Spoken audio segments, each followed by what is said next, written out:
രണ്ടാം പിണറായി സർക്കാരിൻ്റെ 4ാം വാർഷികാഘോഷവുമായി ബന്ധപ്പെട്ട കൊല്ലത്തെ ജില്ലാതല യോഗം അവസാനിച്ചിരിക്കുകയാണ്. ഇപ്പോൾ പത്തനാപുരം ഗാന്ധിഭവൻ്റെ മാനേജിംഗ് ട്രസ്റ്റ് കൂടിയായിരിക്കുന്ന ശ്രീ സോമരാജൻ ചേരുകയാണ്.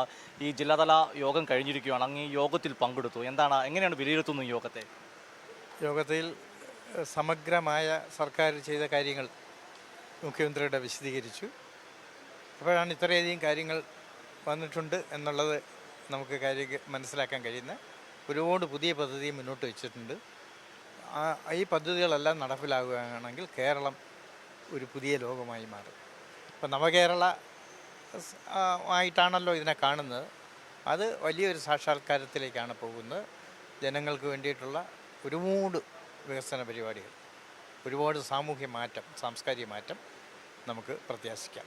ഈ മുഖ്യമന്ത്രി തന്നെ ചൂണ്ടിക്കാട്ടുകയുണ്ടായി, ഈ അദാലത്തുകൾ നടന്നു, മന്ത്രിമാർ പങ്കെടുത്ത താലൂക്ക് തല അദാലത്ത്, പിന്നീട് സദസ്സുകൾ, നവകേരള യാത്ര, മന്ത്രിസഭ തന്നെ ജനങ്ങളിലേക്ക് ഇറങ്ങിച്ചെല്ലുന്നു. ഇപ്പോഴിതാ മുഖ്യമന്ത്രി നേരിട്ടെത്തുന്നു.